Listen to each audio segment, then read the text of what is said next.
Good evening, I'm Brendan Miller. An update on the police presence in the area of the 800 block of Finlayson and 400 block of McKellar Street North Saturday evening. Police will remain on scene as the Major Crimes Unit and Forensic Identification Team are now involved in the ongoing investigation. Police have stated there is no threat to public safety and more details will be provided when they become available. OPP are investigating a double fatal collision between two commercial vehicles that occurred on Highway 11 between Longlac and Hearst Saturday. OPP from the Greenstone Detachment with fire and medical crews responded to the scene. Both drivers of the CMVs were pronounced dead, and two other passengers were taken to hospital with injuries. The Traffic Incident Management Enforcement Team conducted an investigation and the highway reopened around 3:30 this morning. The Boulevard Maintenance Bylaw, which would allow gardens to be planted on city-owned boulevards, is back on City Council's agenda. A revised version will be presented at tomorrow night's council meeting, this time with fewer restrictions. The changes come after concerns and feedback from community members regarding the original bylaw presented in September. City Climate Action Specialist Danielle Tom says some of the revisions include raising the maximum plant height to 1 meter and permitting most garden boxes. We are going to ask that those be set back by 60 centimeters or 600 millimeters from curbs, sidewalks, driveway edges, road edges or shoulders, and that they're made out of porous materials, specifically non-treated wood. And then we are also allowing planting in setback areas. So as before there was only turf grass allowed in those setback areas, we're allowing planting up to 600 millimeters or 60 centimeters. If approved tomorrow, the bylaw will come into effect next spring. Kawetanung MPP Sol Mamakwa spoke at Queen's Park this week about the disparity of family doctors in the north. He mentioned the dystopian reference the president of the Ontario Medical Association made in regards to the severity of the issue. Minister of Health Sylvia Jones spoke critically of both Mamakwa and the Ontario Medical Association. She accused the OMA of playing political games. In Sulikout, 3,100 people don't have access to a family doctor. That's more than half of the population. The president of the Ontario Medical Association has compared the competition for doctors in the north to Hunger Games. People across the north have the worst health outcomes and unacceptable access to health care compared to the rest of Ontario. Why is this acceptable to this government? When we make investments, you continuously vote against it. You know, the Ontario Medical Association knows full well that we are actively negotiating with them right now whether they want to participate in a public participation suggesting that we are not. It's blatantly false. We are very close to settling an agreement with that first year with the OMA, and the OMA leadership knows that, and they shouldn't be playing political games. The chief of Neskantaga First Nation got a chance to question Prime Minister Justin Trudeau earlier this month about the long-standing boil water advisory in his community. Chief Chris Munoz says they're now at 29 years and counting without safe drinking water. Jonathan Wilson reports. We need to improve our quality of life for our people. Chris Munoz made the most of his opportunity to ask Justin Trudeau face-to-face about the lack of clean drinking water in his remote First Nation of Neskantaga. The exchange happened at the Assembly of First Nations conference in Ottawa, and Munoz didn't hold back with his frustration about the boil water advisory that has remained in place since 1995. 2018, you stood here promising us that we're going to get clean drinking water. It's already 2024. We're on 10,900 days. That's 29 years, 10 months, and 4 days of our boil water advisory. The longest in Canada. We're the poster boys and people of long-term drinking water. We don't see an end in sight.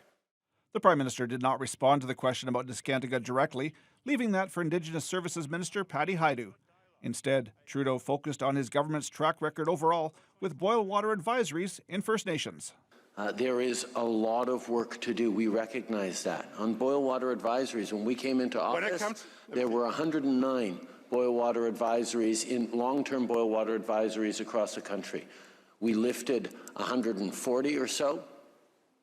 We have stopped lots of short-term advisories from becoming long-term advisories, and on the 30 or so left, there is a plan and funding for all of them. It's super disappointing to me that the plant that was installed not even a decade ago doesn't deliver clean water. And you know we have an engineering firm working with your community. You are directing that work, but they've identified deficiencies. We've committed to ensuring all of those deficiencies are rectified. And I wrote you a letter, as you know, to commit to the design of a new plant. And I understand that testing is underway right now.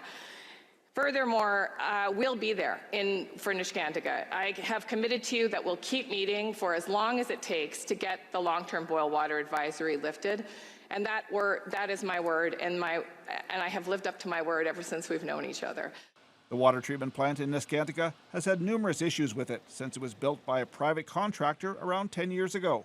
Several attempts have been made to rectify the problems, but none have passed the test, according to Munias. We were trying to upgrade our water plant. It hasn't been working at all. It's been a total failure. Haidu issued a warning to all private contractors awarded contracts for new water plants on First Nations. To all contractors, many who lobby me every single day, we're watching, because it's unacceptable that Neskantaga got ripped off, and we will continue to make sure that that does not happen ever again. Jonathan Wilson, TBT News. Federation College and the Empty Bowls Group in Thunder Bay have announced a long-term partnership.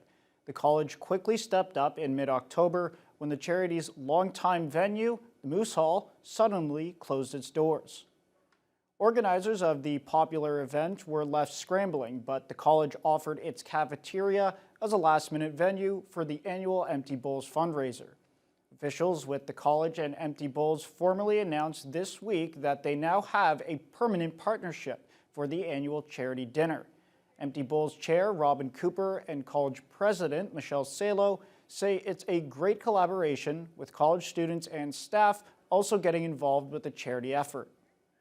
Everyone has come on board, many different programs, so the culinary program and then the media program. We've had some initial conversations about that. We're also looking forward to working with with Suki and the other programs here at the college that are supporting food security initiatives on campus. So we're hoping that we can sort of support them in some of the work that they're doing here on campus to support students in food security. So it's not just the community at large, but it's also here at the Confederation College community. We're very, very proud of being able to support that, and we're really hoping that next year we can actually up that and help that and contribute more funds, and as well as volunteers from the college.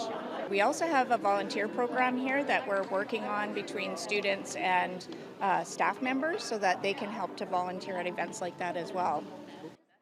Cooper presented college staff with thank yous and bowls to show their appreciation. Salo says the partnership reflects the college's commitment to the well-being of the community. The amount raised from October's charity dinner will be announced in the new year. This year's snowfall has opened the doors for Camview Trails for business, and skiers are eagerly taking advantage, enjoying all of the trails. Emma Chilton reports.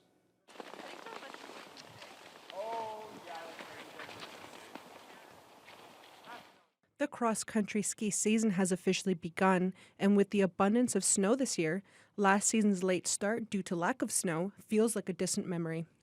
Dave Suddy, general manager of Camview Nordic Centre, says he's hoping the ski trails will hold up despite the warm weather and rain. Meanwhile, local skiers are enjoying the trails and brimming with excitement. I am super relieved that we have snow. I was really excited when we got that big dump last week and excited to have such good conditions this early in the year.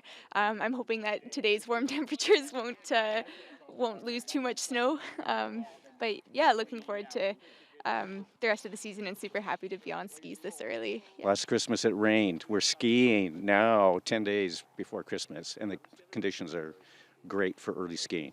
Oh, the early skiing is beautiful. Have we ever been out this early? And the conditions are wonderful. They're wonderful.